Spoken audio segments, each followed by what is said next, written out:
Welcome back.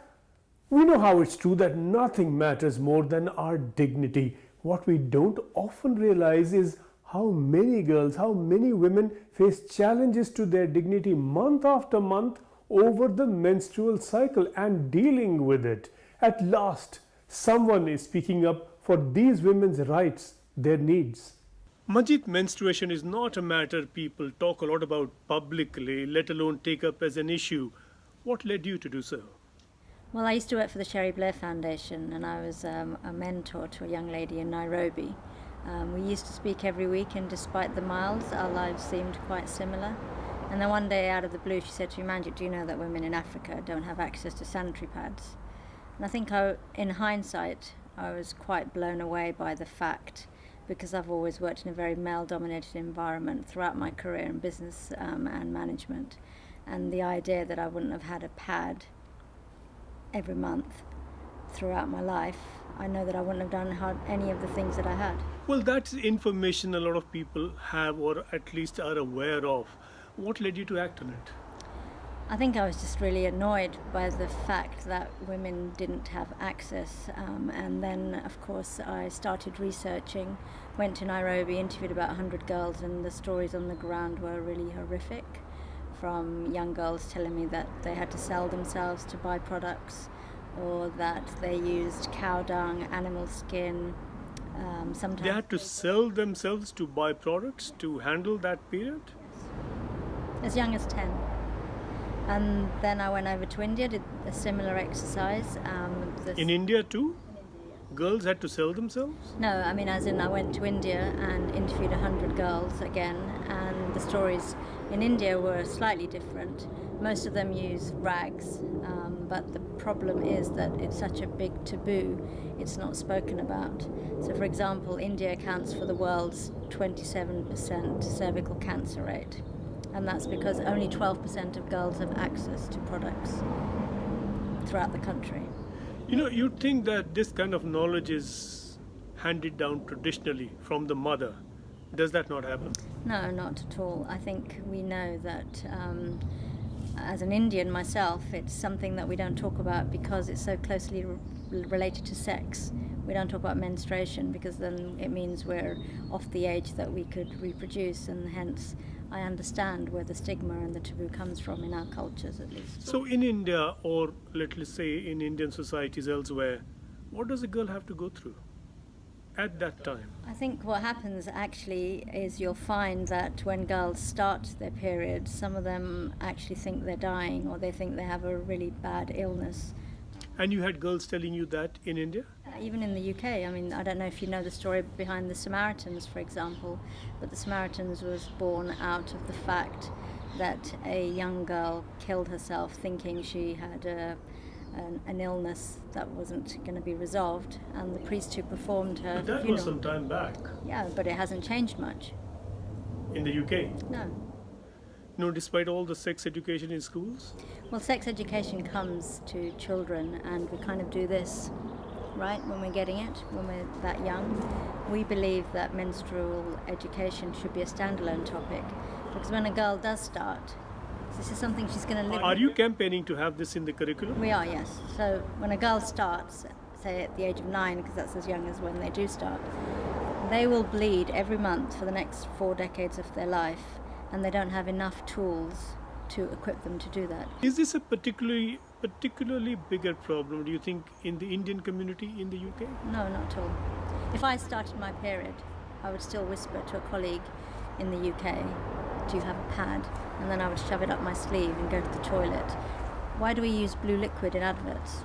We're kind of told from a very young age that this is something that we don't speak about, so we kind of perpetuate the secrecy and the shame. So it's a global phenomenon. It's something that you'll find girls suffer with around the world.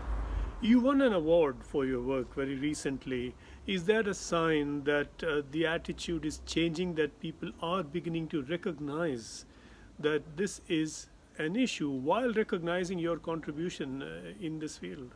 Yeah, there's a lot of media in the last 3 years, I think, where now actually, for example, Scotland have announced that they're going to be the first country to tackle period poverty. Labour government announced it a couple of days ago, so there is a lot of talk, but essentially, for example, the tampon tax, that was due to go through and be eliminated last year, but then Brexit happened, so it kind of got pushed back. There's lots of things that we have to change, but it takes time. And in India, if only 12% of women have access to products, we've got a long way to go. And the same in Africa, for example. 12% of women in India have access to products. What do the rest do? They use rags, or they'll use other things. That's messy and unsafe? Absolutely. I mean, imagine having cow dung placed in a cloth, because that's the only way you can absorb the blood from your bleeding. But that's dangerous. Of course, yes, and that's why 27% of the world's cervical cancer rate is in India. You think because of this way of handling periods? Yeah, it's due to poor menstrual hygiene amongst other things, but yes, essentially that's why it's so high. So what is it that you do in India? So in India we set up projects where women can produce their own pads. So we're creating... How do they do that? There's a couple of organisations we work with who are manufacturers of low-cost production units. And the production is broken up into 5 different sections, which allow women from rural villages to be able to learn how to use the machines, and they can take the raw materials and make a sanitary pad out of it. Well, that's great so far as it goes, but given the scale in India, it couldn't go far, could it? Does the government there need to do something? Well, the government, I think, we are actually working with different sections of the government, but yes, they could help with implementing ways of producing and scaling. Is this the state governments? Yes, absolutely. So which state are you working in? Right now, I probably shouldn't say, but we're working with a state in northern India. Punjab too? We'll be looking at Punjab as well, obviously, because that's where I come from. Right. And what is it that you plan to do in these states in conjunction with the local government? Well, get to the stage where we are increasing the levels of women using pads, but more importantly, educating the girls so that they know where the blood comes from, why they bleed, and how to take care of themselves. Is awareness that's the first issue? Education, yes. And how is that going to be sorted? Again, we have developed an education program which we've implemented throughout the country for the last 3 years. It's now... Throughout India? Throughout India, yes. So now it's a case of trying to get that put through the curriculum or work. And what is the content and how do you reach out? The content, again, is based on the fact that as an Indian woman, I understand the cultural side of why there's a stigma and taboo around it. But essentially, we cover the biology, we cover the emotional side, we cover the cultural side, which will then explore the local stigma. So, for example, why can't I go to the temple? Or why can't I touch the pickle? Or I can't work in the kitchen when I'm on my period. So we look at those things. And then the fourth one is really spiritual, because we believe that the girls need to know that they can do anything that the boys can, and to encourage them to dream big. So essentially, if we put 4 of those components together, we find our programs are quite successful.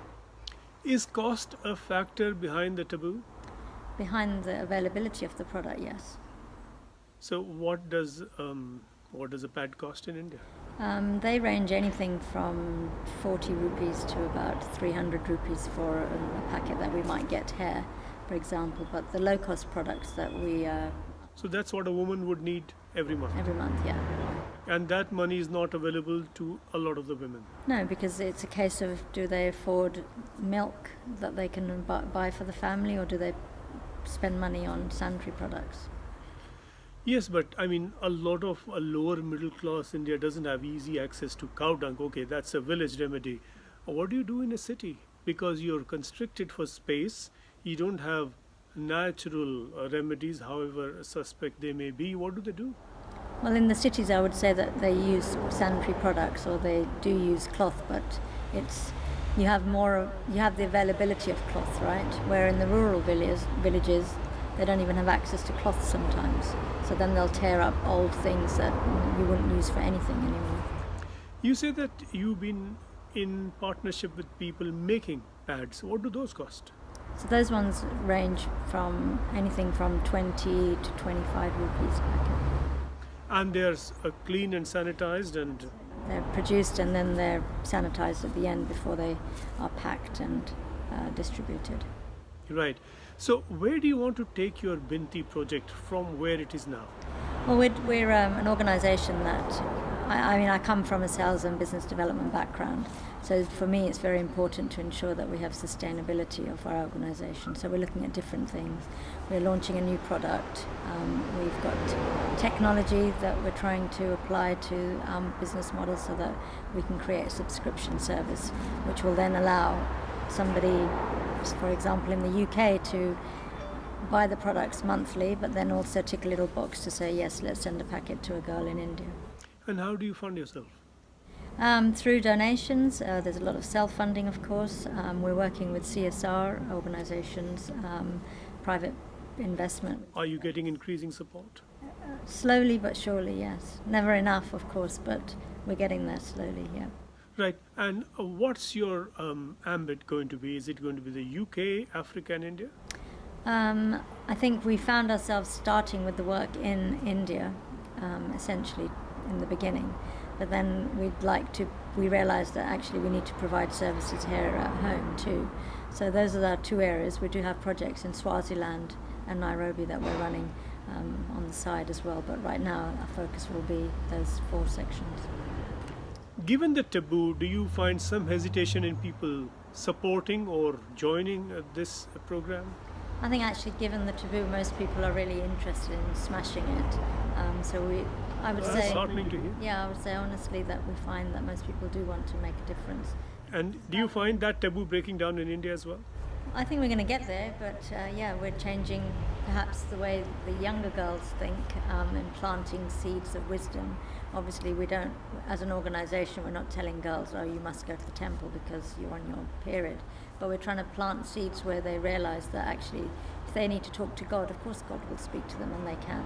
So it's that kind of information. Are you finding support from donors within India? We work with organisations as part of CSR, so yes, we are. The government is, to an extent? Yes, well, we have a couple of projects in the pipeline, so yes. It's taken a long time to get to this stage where now, because of the awards, because of common knowledge about the work that we're doing, that we are getting interest with larger organisations who are supporting us.